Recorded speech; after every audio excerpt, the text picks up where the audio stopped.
kita temui ketika ada orang yang dikasih rezeki yang lebih oleh Allah, dia merasa berada sehingga dia biasa memandang rendah saudaranya bagi orang yang tidak punya. Maka hal ini juga menjadi perhatian kita, bahwa ketika kita memiliki harta yang banyak, kita tidak boleh memiliki sifat yang angkuh maupun sombong. Karena kenapa? Karena hal itu dapat menjadi sifat yang buruk bagi diri kita. 3 hari berkumpul Rasulullah dengan sahabatnya, 3 hari juga Rasulullah mengatakan ini. Dan 3 hari pula ada seseorang laki-laki yang lewat di hadapannya Rasulullah bersama dengan sahabatnya. Seseorang yang masih basah jenggotnya karena air wudu, dan dia menenteng sandal di tangan kirinya. 3 hari Rasulullah katakan, 3 hari pula orang ini lewat di depan sahabatnya. Sehingga sahabat Nabi yang bernama Amr bin As mau mengetahui mengapa orang ini spesial, karena dia sudah termasuk penghuni surga. Ketika seseorang ingin tenang dalam setiap harinya, setiap waktu, salah satu hal pokok yang paling penting kita selalu amalkan adalah zikir kepada Allah. Assalamualaikum warahmatullahi wabarakatuh. Apa kabar pemirsa? Berjumpa kembali di channel YouTube Berita Kota Makassar. 1 informasi, 4 media bisa dibaca, bisa dengar, dan yang pasti bisa dinonton. Kembali bersama saya Muhammad Irwan Lupus. Baik, sebelum saya lanjutkan obrolan Ramadan kali ini, saya mengajak Anda untuk subscribe channel ini, like, share, dan nyalakan lonceng notifikasi agar Anda tidak ketinggalan informasi-informasi terbaru dari channel ini. Baik pemirsa, kali ini saya telah kedatangan tamu yang sudah tak asing lagi, yang memang sering warawiri di channel ini. Bahkan dalam 1-2 tahun terakhir sering hadir untuk memaparkan berbagai hal terkait dengan kegiatan-kegiatan Ramadan. Nah, kali ini tamu saya Ustadz Jumardi SHIMH telah hadir di studio. Nanti akan kita bahas terkait dengan penyakit hati dan penawarnya. Saya sapa beliau, pemirsa. Assalamualaikum Ustadz. Waalaikumsalam warahmatullahi wabarakatuh. Alhamdulillah sehat-sehat. Ya. Alhamdulillah. Siap-siap tempur lagi sebentar malam Ustadz ya. Insyaallah. Baik. Bapak pemirsa, saya tanpa harus berpanjang lebar lagi, pembahasan kita di obrolan Ramadan kali ini adalah penyakit hati dan penawarnya. Nanti akan dikupas tuntas Ustaz Ardi. Silakan Ustaz.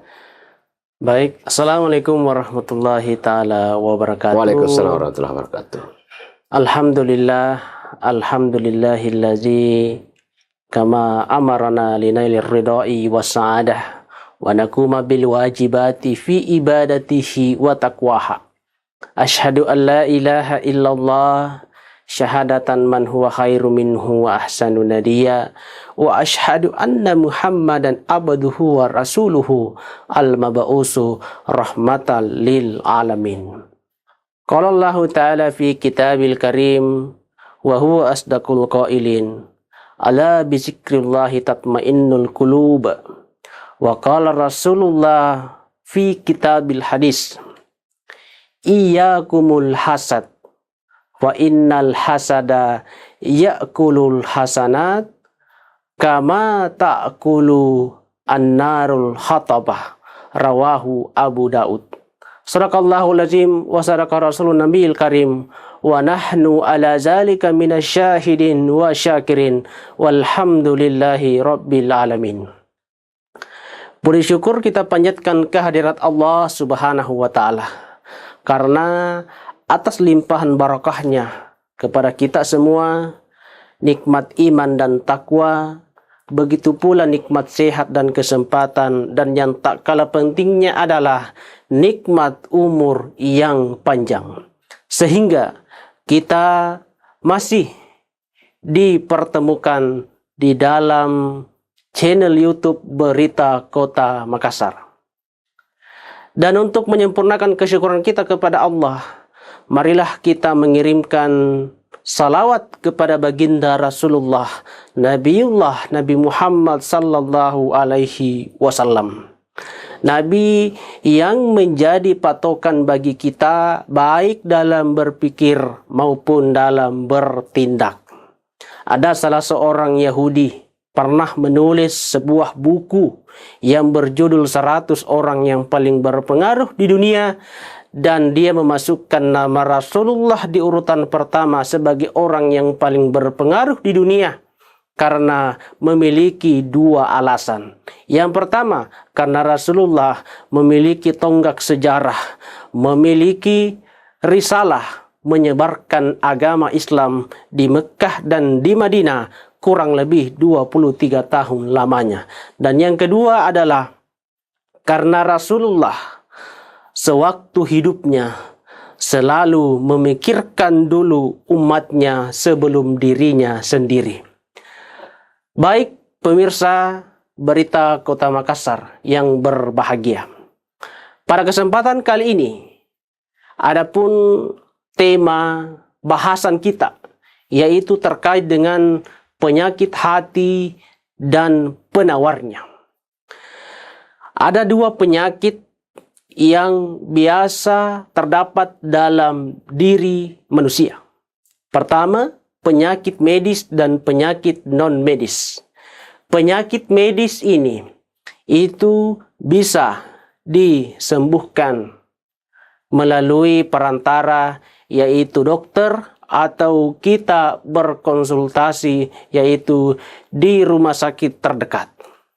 Akan tetapi ada juga penyakit non-medis, yaitu penyakit yang sering ada dalam diri manusia. Setidaknya ada 3 hal penting terkait dengan 3 penyakit hati ini yang setiap zamannya selalu ada dan ada. Yang pertama yaitu hasad, atau biasa kita istilahkan iri hati maupun dengki. Dalam istilah kesehari-hariannya biasa disingkat dengan SMS. Apa itu SMS? Senang melihat orang susah, atau susah kita melihat orang senang.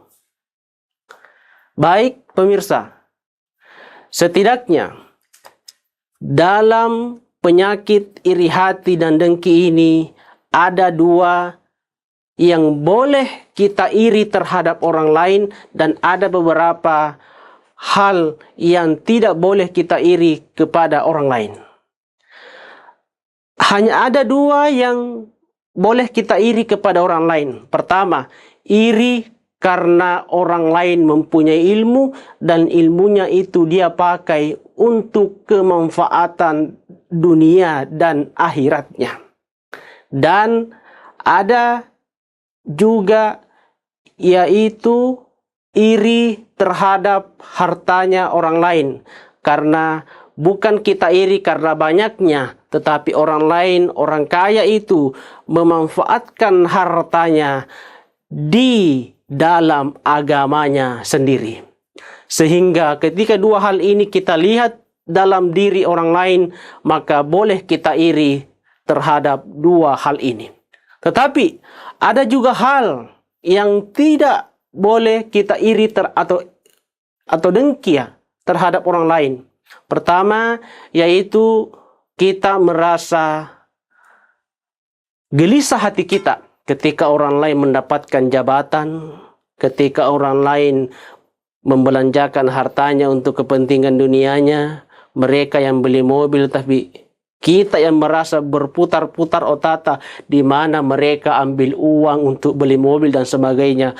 Hal-hal seperti itu tidak boleh ada di dalam diri kita. Maka dari itu Rasulullah pernah mengingatkan terkait dengan hal ini. Di dalam hadis riwayat Abu Daud, "Iyyakumul hasad," hindarilah, jauhilah itu hasad, iri hati maupun dengki terhadap orang lain. Mengapa demikian? Fa innal hasada ya'kulul hasanat. Karena iri hati itu bisa memakan, yaitu kebaikan. Kama ta'kulun nar hatabah, sebagaimana api membakar kayu bakar. Jadi ketika ada orang yang selalu memiliki iri hati dalam dirinya, maka amal-amal kebaikannya itu terbakar seperti api yang membakar kayu bakar. Itulah i'tibar di dalam hadis yang disampaikan Rasulullah yang maknanya sangat dalam dan penting kita menjadi perhatian bagi kita semua. Yang kedua, penyakit hati yang kedua adalah riya, yaitu selalu ingin mendapat pujian dari orang lain. Padahal hal ini juga tidak baik bagi dalam diri kita. Karena ketika kita merasa senang dipuji, maka biasa pujian itu bisa menjadi tidak baik bagi dalam kehidupan kita. Dan yang ketiga, penyakit hati adalah angkuh ataupun sombong. Penyakit yang ketiga ini biasa kita temui ketika ada orang yang dikasih rezeki yang lebih oleh Allah. Dia merasa berada sehingga dia biasa memandang rendah saudaranya bagi orang yang tidak punya. Maka hal ini juga menjadi perhatian kita bahwa ketika kita memiliki harta yang banyak, kita tidak boleh memiliki sifat yang angkuh maupun sombong. Karena kenapa? Karena hal itu dapat menjadi sifat yang buruk bagi diri kita. Baik pemirsa Berita Kota yang berbahagia. Itu tadi beberapa penyakit hati. Dan bagaimana cara atau bagaimana apakah ada obatnya itu penyakit hati? Obat atau penawarnya. Yang pertama, ketika kita ingin menyembuhkan penyakit hati itu, salah satunya adalah caranya selalu berzikir kepada Allah. Allah Subhanahu wa Ta'ala pernah berfirman di dalam Quran surah Ar-Ra'd ayat 28, "Ala bizikrillah tatmainnul qulub." Dengan engkau mengingat kepadaku, maka hatimu akan menjadi tenang. Dari ayat ini kita bisa mengambil satu hikmah bahwa seorang yang memiliki penyakit hati senantiasa harus berzikir kepada Allah. Karena dengan mengingat Allah bisa hati kita menjadi tenang dan penyakit hati itu tidak ada atau terhindar kita dari penyakit hati itu dengan zikir-zikir kepada Allah Subhanahu wa Ta'ala. Yang kedua, penawarnya penyakit hati adalah beristighfar. Barangkali di sela sholat 5 waktu itu pernah terbesit di dalam diri kita perasaan angkuh, sombong, riya ataupun iri hati terhadap orang lain. Maka itu bisa diampuni oleh Allah dosanya ketika kita selalu beristighfar minimal 3 kali setiap kita melakukan sholat 5 waktu. Yang ketiga, cara untuk menyembuhkan penyakit hati itu adalah mempelajari dan mentadaburi Al-Quranul Karim. Terkadang ketika kita di rumah ataupun di dalam masjid, ketika kita sudah beribadah, kita sudah melakukan sholat, terkadang hati kita itu sudah tenang. Di situ biasa baiknya ketika kita sering memiliki ini penyakit hati, kita ambil Al-Quran, kita membaca Al-Quran. Apalagi di dalam bulan suci Ramadan ini. Karena terkadang ketika Al-Quran itu kita buka secara acak, maka itu bisa menjadi seperti alfabetis. Artinya apa? Bahwa terkadang ketika kita membuka Al-Quran secara acak, ayat yang kita baca di situ terkadang terjadi di dalam kehidupan kita. Dan itu bisa menjadi renungan bagi kita bahwa ayat yang saya baca ini artinya itu sama dengan apa yang saya alami di dunia ini. Dan yang selanjutnya adalah cara untuk menyembuhkan penyakit hati itu adalah dengan berpuasa. baik itu puasa wajib ataupun puasa sunnah. Karena ketika kita berpuasa, kita tidak berfokus lagi untuk memikirkan kekurangan orang lain, untuk membenci orang lain. Karena fokus kita adalah yaitu lapar dan haus. Dan itu menjadi salah satu cara untuk menghindari yaitu sifat penyakit hati yang ada di dalam diri kita. Dan yang terakhir adalah bergaullah dengan orang yang soleh. Orang yang baik akan bergaul dengan orang yang baik. Orang yang soleh akan bergaul dengan orang yang soleh. Maka kehidupannya dalam kesehari-hariannya itu akan mengikuti perlahan-lahan apa yang dilakukan oleh orang soleh. Mungkin sebelum kita akhiri, ada satu kisah yang ingin kami sampaikan. Kisah ini terjadi pada saat Rasulullah duduk bersama dengan sahabatnya. Tiba-tiba Rasulullah katakan pada saat itu bahwa yatlubul an ar-rajulu ahlu min al-jannah. Artinya bahwa Rasulullah katakan kepada sahabatnya pada saat itu akan lewat seseorang yang menjadi penghuni surga. Sehingga 3 hari berkumpul Rasulullah dengan sahabatnya, 3 hari juga Rasulullah mengatakan ini. Dan 3 hari pula ada seseorang laki-laki yang lewat di hadapannya Rasulullah bersama dengan sahabatnya. Seseorang yang masih basah jenggotnya karena air wudu dan dia menenteng sandal di tangan kirinya. 3 hari Rasulullah katakan, 3 hari pula orang ini lewat di depan sahabatnya. Sehingga sahabat Nabi yang bernama Amr bin As mau mengetahui mengapa orang ini spesial. Karena dia sudah termasuk penghuni surga.